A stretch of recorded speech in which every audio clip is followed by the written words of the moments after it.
یہ حضرت ابو بکر شبلی رحمۃ اللہ تعالی علیہ، یہ حضرت جنید بغدادی رحمۃ اللہ تعالی علیہ کے مرید ہیں، خلیفہ ہیں۔ سلسلہ علیہ قادریہ شریف کا شجرہ پڑھیں نا تو یہ حضرت جنید بغدادی رحمۃ اللہ تعالی علیہ کے بغیر یہ بعد ان کا نام آتا ہے۔ بہت بڑے اللہ کے بندے گزرے ہیں۔ وہ لکھا ایک دن وضو فرما کے نا آپ نماز کے لیے مسجد تشریف لا رہے تھے، اللہ کی بارگاہ میں حاضر ہونے کی غرض سے۔ جیسے ہی آپ نے مسجد میں بایاں پاؤں رکھا نا تو غیب سے آواز آتی ہے، ابو بکر لوگوں کے لیے تو نے اپنا باہر تو دھو لیا۔ وضو سے پہلے ہم دھوتے ہیں نا، منہ دھوتے ہیں، کلی کرتے ہیں تاکہ منہ سے بدبو نہ آئے، جا کے اللہ کی بارگاہ میں کھڑے ہونا، دائیں بھی بندہ ہوگا بائیں بھی بندہ ہوگا، مسواک کرتے ہیں، اپنے دونوں بازو دھوتے ہیں، ہاتھ دھوتے ہیں، سر کا مسح کرتے ہیں، پاؤں دھوتے ہیں۔ تو جیسے ہی آپ نے مسجد میں پہلا پاؤں رکھا تو آواز کیا آتی ہے، اے ابو بکر تو نے لوگوں کے لیے اپنا ظاہر تو دھو لیا، ارے ہمیں یہ بتا ہمارے لیے اپنا اندر کب دھوئے گا؟ ہے اور یہ سب کو نہیں آوازیں آتی، مجھ جیسے دنیا دار کو یہ آواز آئے گی؟ خاصا دی کا لاما آگے نہیں مناسب کرنی بھائی، مجھ جیسے دنیا دار کو تو نہیں آواز آئے گی ادھر۔ یہ تو آواز بھی انہی کو آتی ہے، کیا خبر تجھ کو کہ ہے یہ راز کیا، دوست کی آواز کیا ہے؟ خشک مغزو خشک تارو خشک پوست از کجا می آیا دیاں واضح دوست، تیرے اندر جو خون دوڑ رہا ہے اس میں بھی حرام ہے، تیرے وجود پہ جو گوشت چڑھا ہے اس میں بھی حرام ہے، تو نے اوپر جو کپڑے پہن رکھے ہیں اس میں بھی حرام ہے، تیرے پیٹ میں جو کھانا ہے اس میں بھی کتنا حرام ہے، تجھے آواز آئے گی؟ تو کبھی چھوڑا ہمارے لیے حرام کو، پھر دیکھا آواز آتی ہے کہ نہیں آتی ہے؟ ہر بندے کے لیے تو نہیں ہوتا۔ فرمایا کب دھوئے گا؟ لوگوں کے لیے تو نے باہر تو دھو لیا، ہمارے لیے لکھا ہے جی حضرت نے بس پھر ایک رنگ اختیار کیا حضرت، اور وجود پہ اتنا ہی کپڑا رہنے دیا کہ جس سے نماز ہو سکتی ہے حضرت، اور 1 سال اسی حال میں گزارا، اور پھر 1 سال بعد اپنے پیر و مرشد کی بارگاہ میں حاضر ہوئے۔ تو آپ نے خوش ہو کے فرمایا، ابو بکر کنا سونا تو توتا ہے، اللہ سارے نو انج تو دی توفیق عطا کرے۔ سونا تو وہ حضرت ابو بکر شبلی بڑی کمال شخصیت کے مالک ہوئے ہیں۔ ایسے لوگ ہیں کہ ان کا نام لے کے بھی حضرت سکون آتا ہے، ولی ہے نا اللہ کے۔ اور حدیث پاک کا مفہوم بھی ہے، جہاں صالحین کا تذکرہ ہوتا ہے وہاں اللہ کی رحمت کا نزول ہوتا ہے۔ کیونکہ میں حضرت ابو بکر کا نام کسی اور وجہ سے نہیں لے رہا، میں ان کا نام صرف اس لیے لے رہا ہوں کہ وہ اللہ اور اللہ کے رسول کے وفادار تھے حضرت، ان کو اللہ اور اللہ کے رسول سے ٹوٹ کر محبت تھی حضرت۔ میں اور کس وجہ سے حضرت ابو بکر کا نام لے رہا ہوں؟ اتنے پرانے بزرگ حضرت، آج کچھ احباب کو بڑی تکلیف ہے بزرگوں کے نام سے حضرت، ہم تو ان کا نام ہی صرف لیتے ہیں کہ یہ اللہ والے ہیں حضرت، ان کی زندگی پڑھو، ان کا تذکرہ کرو تو اس میں سے اللہ اور اللہ کے رسول کی محبت کی خوشبو آتی ہے۔ آپ حضرت ابو بکر شبلی کو پڑھیں گے، آپ کو کوئی کوٹھی، کوئی حویلی، کوئی محل، کوئی برانڈ کچھ نہیں آئے گا، اول سے لے کر آخر تک آپ کو حضرت ابو بکر کی زندگی میں عشق و محبت کا رنگ نظر آئے گا۔ ہم تو اس لیے ان کا نام لیتے ہیں، باقی ہمیں کیا ضرورت پڑ گئی ان کا نام لینے سے؟ اگر آپ نے دیکھنا ہو کہ عشق کرنا کیسے ہے، محبت کرنی کیسے ہے، تو پھر آپ ان کی زندگیوں کو پڑھیں، آپ کو پتہ چل گیا عشق کہتے کس کو ہیں، محبت کہتے کس کو ہیں۔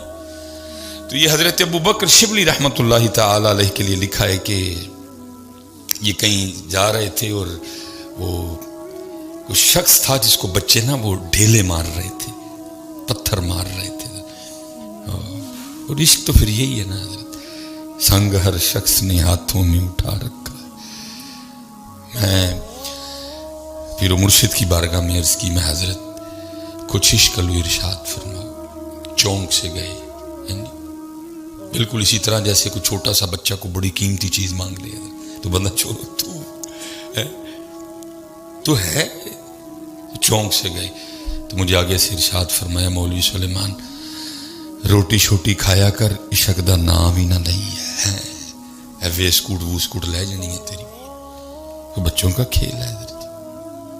سنگ ہر شخص نے ہاتھوں میں اٹھا رکھا ہے، جب سے تو نے مجھے دیوانہ بنا رکھا ہے، کڑی اس شخص پہ بھی محبت میں گزری ہوگی، نام جس نے بھی محبت کا سزا رکھا ہے۔ یہ تو پتر کسی کے مقدر میں کسی کوئی مرلا کے حصے میں یہ دولت آتی ہے. سب کو حضرت محبت کے لیے کچھ خاص دل مخصوص ہوتے ہیں.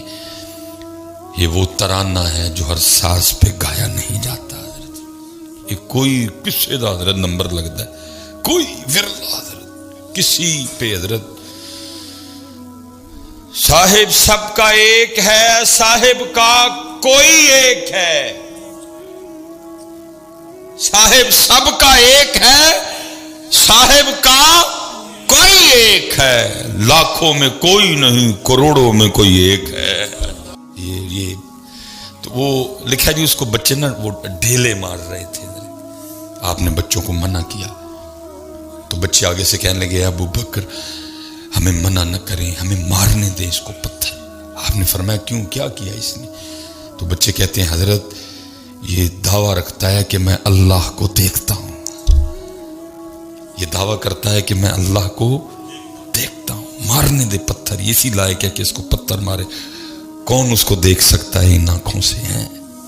یہ تو اللہ نے اپنے محبوب کے لیے خاص کیا. ثم دنا فتدلی فکان قاب قوسین او ادنا. کون ہے جو ان دو آنکھوں سے دیکھے اس کو؟ تو اللہ نے اپنے محبوب کے لیے خاص کیا حضرت ہے. وہ آپ فرماتے میں اس کے قریب ہوا تو اللہ کی بارگاہ میں عرض کر رہا تھا ربا تو چنگا کیتا کہ ان بچوں کو مجھ پہ مسلط کر دیا کہ جو مجھے پتھر مار رہے ہیں. آپ فرماتے میں نے اس مرد درویش سے کہا یہ بچے تجھ پہ ایک بہتان لگاتے ہیں. اس نے کہا کیا کہتے ہیں؟ تو فرماتے میں نے کہا کہ یہ یوں کہتے ہیں کہ تو دعویٰ رکھتا ہے کہ میں اللہ کو دیکھتا ہوں. اور فرماتے اس نے چیخ ماری اور مجھے آگے سے کہتا ہے ابو بکر مجھے اس ذات کی قسم جس نے مجھے اپنی محبت میں دیوانہ بنا رکھا ہے, اگر وہ ایک لمحے کے لیے بھی مجھے بھول جائے تو میں اس کی محبت میں ٹکڑے ٹکڑے ہو جاؤں. اگر وہ ایک لمحے کے لیے مجھے بھولے, غفلت طاری ہو جائے ایک لمحے کے لیے بھی, تو میں اس کی محبت میں ٹکڑے ٹکڑے ہو جاؤں گا. اب فرماتے اس نے پھر کچھ اشعار پڑھے اور روتا ہوا چلا گیا. اب کہتے ہیں وہ کہتا کیا ہے؟ وہ کہتا ہے وَمِسْوَاكَ قَلْبِي تیرا ٹھکانہ میرا دل ہے, وَذِكْرُكَ فِي فَمِي اور تیرا ذکر میری زبان پہ جاری ہے, خیالُكَ فِي عَيْنِي تیرا خیال ہر وقت مجھ پہ غالب رہتا ہے, فَأَيْنَ تَغِيبُ تو پھر میں تجھے کیسے بھول سکتا ہوں حضرت جی. لیکن آج تو حضرت ہم بھول گئے بھائی. ہمیں بندہ ممبر تے بہ کے جھوٹ پیا بولے حضرت جی, ہم بھول گئے حضرت. کتے ہے کوئی وجہ بن جائے تو اس کا نام آ جائے حضرت جی. باقی کتھے دا نا حضرت, کتھے دا نا حضرت جی. ہم بھول گئے.